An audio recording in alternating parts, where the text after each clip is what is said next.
Welcome to the second episode of this special edition of A Closer Look, the opioid crisis in our city. Today, I am joined by Ray Barnes, who has embarked on an incredible journey of recovery from addiction. Before we dive into Ray's story, I want to emphasize the importance of treating addiction as a health issue and the need for empathy and understanding for those who are on the path to recovery. Our guest today has generously agreed to share his experiences in the hope that it may inspire and educate others. Welcome, Raymond, and thank you so much for sharing your story today. I really appreciate it. Okay, thank you. So can you share a bit about your personal journey and what led you to seek recovery? Okay, I'm a division head of peer services, which is a recovery-based program.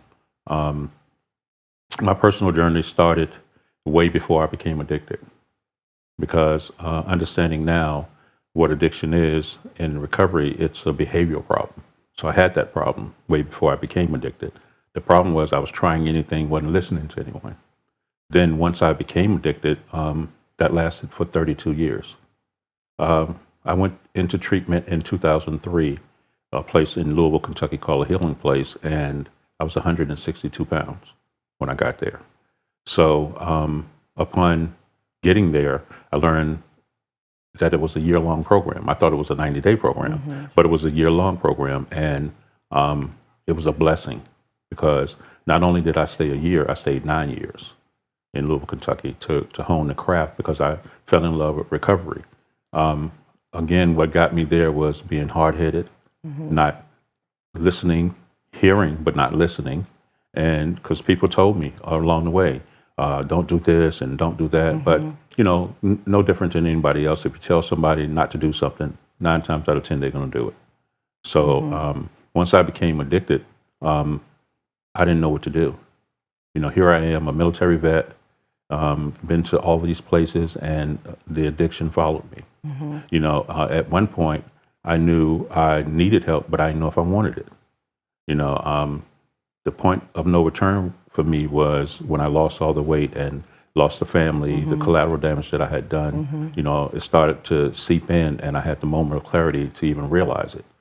So once that happened, I knew that I was better than what I was doing. So I had to find a way out, and recovery was it. So how do you maintain your sobriety on a day-to-day basis? Do you have specific strategies that you use? Yes, some. And most of it is following what was done before me, that format. I can personalize it later on, but learning the basics of recovery, staying away from people, places, and things, doing what I need to do is the basis of it. But then once you get into it, or once I got into it, I started shaving off things that I did not need, not forgetting them, but putting them up on the shelf, so to speak. Walking, healthy steps, healthy eating, just changing my whole lifestyle. Because for me, recovery is an inside job. It starts from the inside out, not the outside in. So that was some of the strategic things that I did, was surround myself with people who were doing and going where I wanted to go. So that's how That's great advice. Yeah, yeah. So can you describe some of the challenges that you faced during your recovery? Absolutely. And how did you deal with those? Yeah, it's a good question, because I still face challenges. I have 6,442 days clean and sober, over 17 years. Wonderful. And I still face challenges. And the biggest challenge is stigma in education. People don't understand. It's a different thing to understand something and but not be able to relate to it. So that's a challenge, because most people are indifferent to what they don't understand. And so as a recovering addict, being able to understand and relate to that person that's out there struggling makes all the difference in the world. You're going to get naysayers. Of course. Number one is believing in yourself. So that's where it all starts. So I think you've already talked about like some of the healthy habits that you developed that helped you along the way. So I guess that would be a recommendation for others. And I like what you said about removing yourself from people, places, and things. Absolutely. And just to piggyback on that, not only that, is because that can entail family members. we don't want to overshadow that part because some family members can cause the addiction. What recovery does is remove excuses because you have people, we can't push, pull, or drag anybody to do what they don't want to do, but at the same time, giving them everything that they need to be successful at it, and that's what we do in recovery. So talk about your support network, your family, friends. Can you talk about how important that was Yes. in recovery? Yes, very important. Number one, being associated with some of the 12-step groups. And I don't want to call any names of the groups, but they're 12-step programs. And you find people, you connect with people who are trying to do what you're trying to do. Family members. And see, that's a twofold thing because some you have to let go of.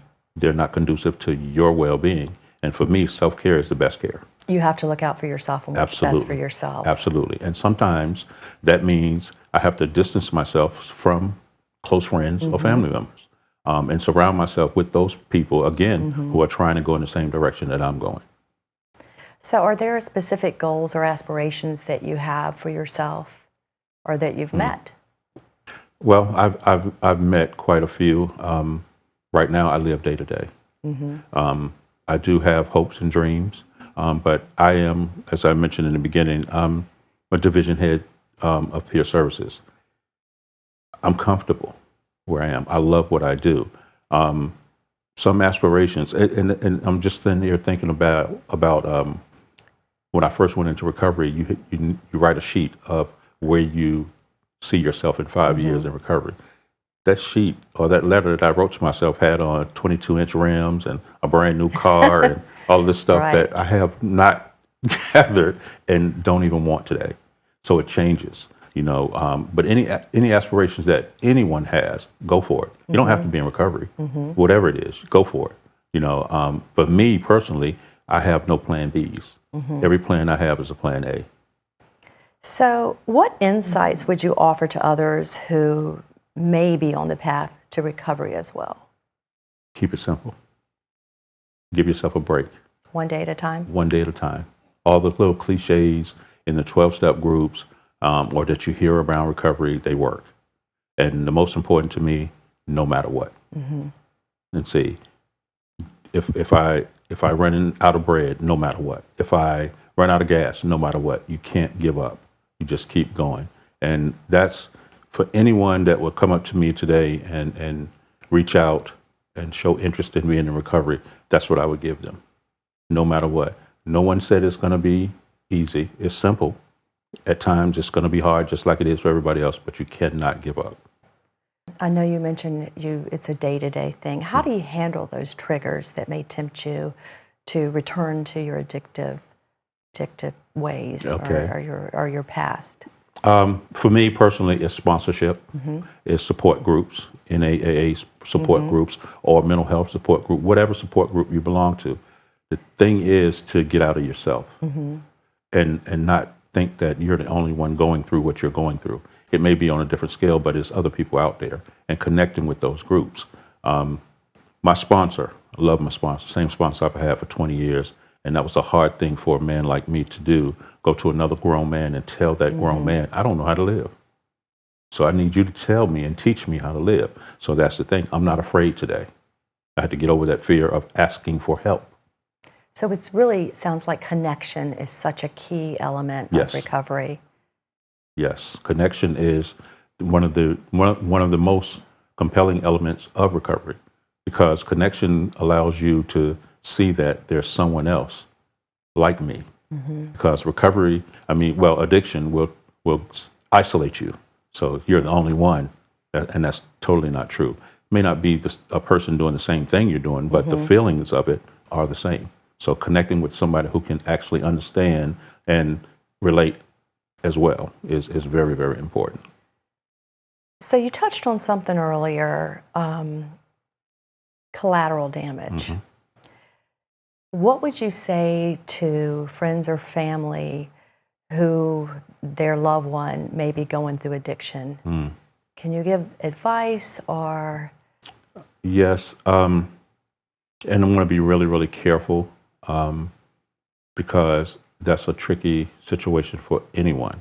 I went through with my family, but coming from the addict standpoint, I didn't care about how others felt, and especially families. The collateral damage was felt that was happening when I was using made no sense to me because I didn't care.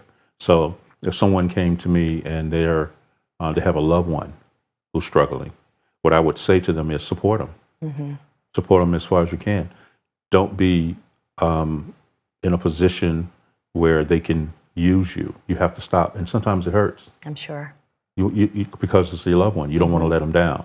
But think about the greater good. Are you helping them or harming them? Because under the pretense of help, we can harm people.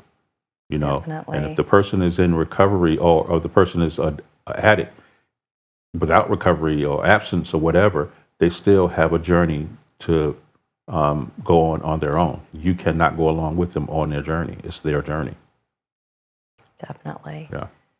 Well, Raymond, I want to thank you so much for sharing your journey with us today. It's been inspiring, and I think it's so important for people to hear that there is a light at the end of that tunnel. Yes. Thank you for having me. And thank you. You're welcome. Appreciate it. Recovery is an ongoing process, and it's essential to offer support and understanding to those on this journey. If you or someone you know is struggling with addiction, please seek help from qualified professionals and support groups. Remember, there is always hope, and recovery is possible.